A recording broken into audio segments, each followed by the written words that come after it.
Hi everyone, my name is Bridget and welcome to my channel. So I've started making a series of videos for those that are wanting to start walking the path, and it's the way I believe Jesus intended for us to walk in order to experience heaven on earth.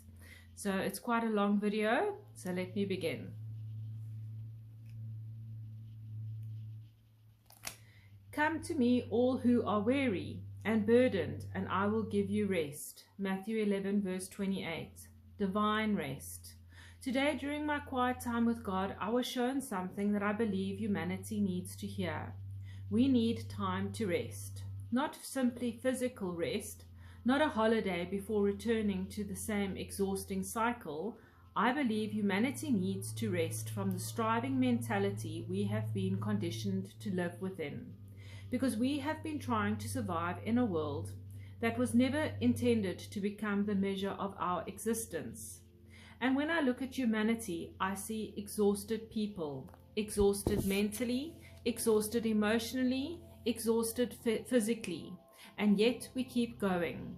We wake up and immediately consume information. We work, we worry, compare, compete, consume, we analyze, plan, we solve, and then we go back to sleep only to wake up and to do it all again.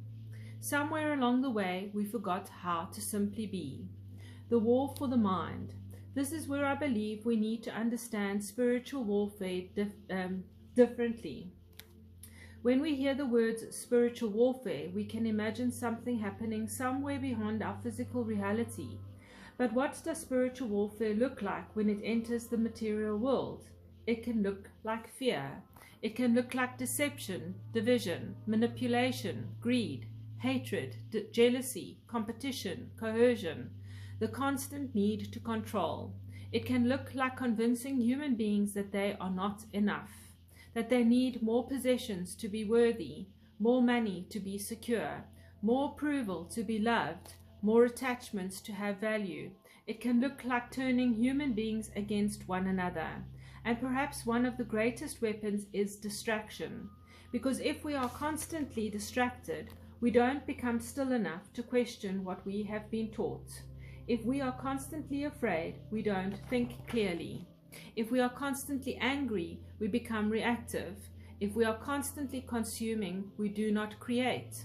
And if we are constantly striving, we do not rest. That is why I believe the battlefield is in many ways the human mind. Paul wrote, "For our struggle is not against flesh and blood," in Ephesians 6 verse 12. And I think we have sometimes misunderstood that. Our fellow human beings are not necessarily the enemy. The enemy is what works through fear, deception, hatred, division to separate us from love, truth, and one another. Jesus showed us another response. When faced with hatred, he taught love. When faced with persecution, he taught forgiveness. When faced with division, he taught compassion. When faced with fear, he taught faith. He didn't teach us to become better warriors against one another. He taught us to become different human beings. And that is where the real transformation begins. Why the mind needs renewal. Be transformed by the renewing of your mind, Romans 12 verse 2. I've been thinking deeply about that, because we have been taught to fill our minds continuously, study more, learn more, analyze more, consume more, know more. But perhaps renewing the mind isn't about putting more into it. Sometimes it is about taking things out, unlearning, releasing, becoming aware of patterns that were formed through fear and survival. Questioning beliefs we inherited without ever choosing them, letting go of identities that no longer represent who we are becoming. And I can speak about this personally. My own journey has been exhausting. To unlearn psychological patterns, to recognize outdated ways of thinking, to release things I once believed were part of me. And then there are the physical and emotional changes that accompany profound transformation. There have been moments when I have felt completely exhausted, but strangely, alongside that exhaustion, I've also felt something else: excitement, hope, and motivation. a sense that there is something ahead of me that I haven't yet fully seen. And perhaps that is what happens when the old version of ourselves begins to fall away. There is exhaustion in letting go, but there is freedom in becoming. We were not designed for constant striving. I believe humanity has become accustomed to an environment that keeps the nervous system constantly activated. Always something to worry about, something to buy, something to achieve and to fear, to argue about, to watch, to consume, and we've normalized it. But just because something is normalized doesn't mean it is healthy. Jesus didn't model a life of constant frantic activity. He also went into solitude. He understood that there were times when you had to step away from the noise. And perhaps humanity is being invited to do the same. Not to abandon life, not to stop creating, not to stop contributing, but to stop creating from exhaustion and fear. There is a difference between purposeful action and constant striving. There is a difference between work and slavery.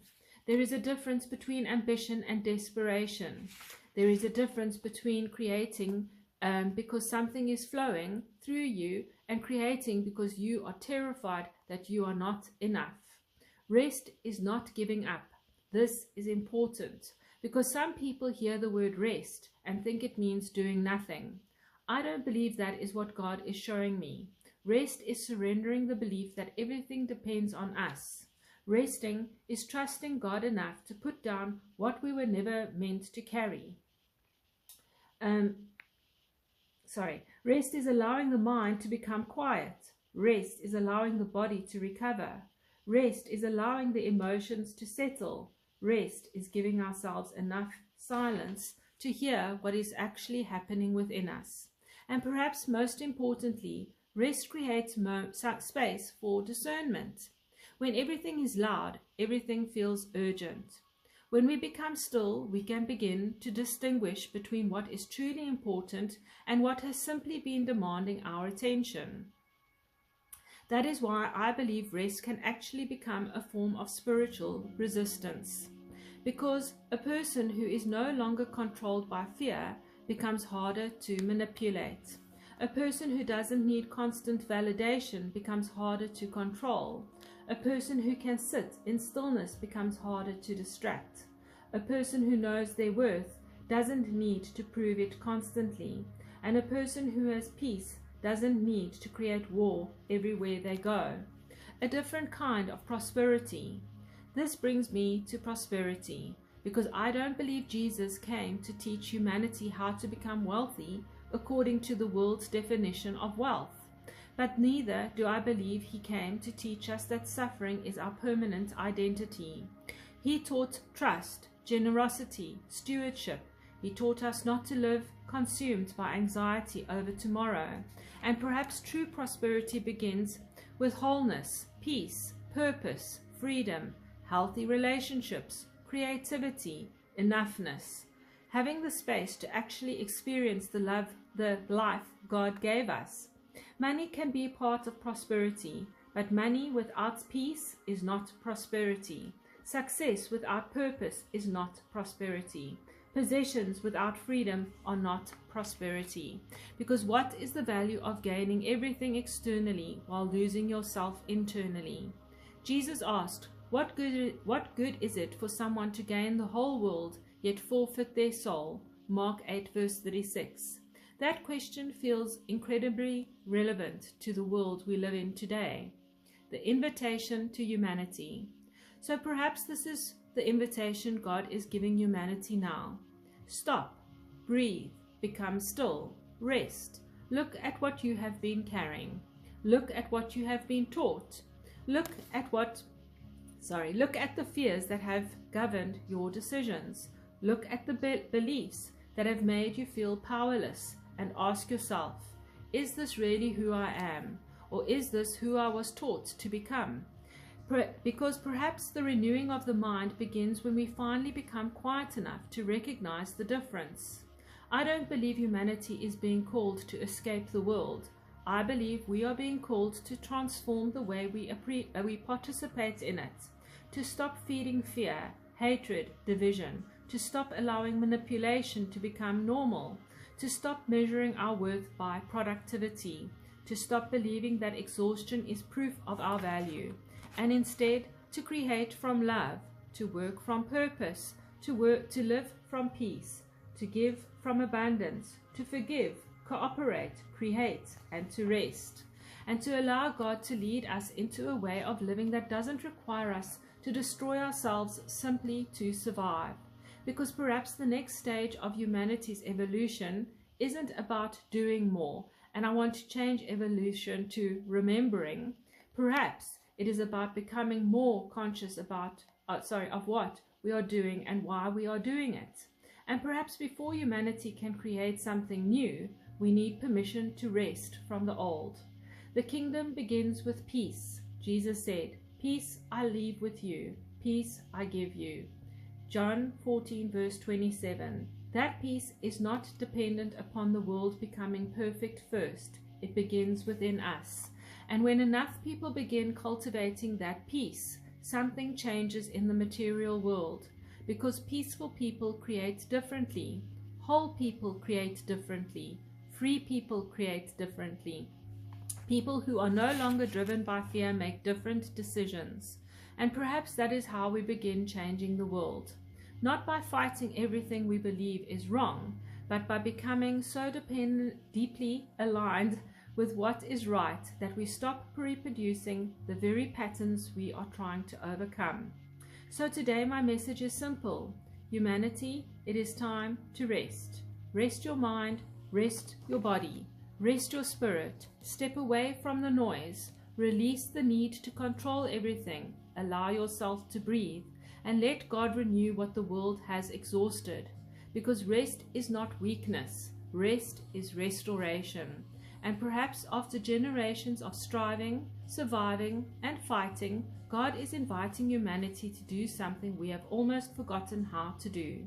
Be still, listen, receive, heal, and then create from a place of peace. Because perhaps we don't need another generation of exhausted human beings trying to survive the world. Perhaps what we need now is a generation of restored human beings who remember who they are and create a different world because of it. So, this is the first part of my series of videos leading the way to heaven on earth. I'm wishing you a magical day. God bless.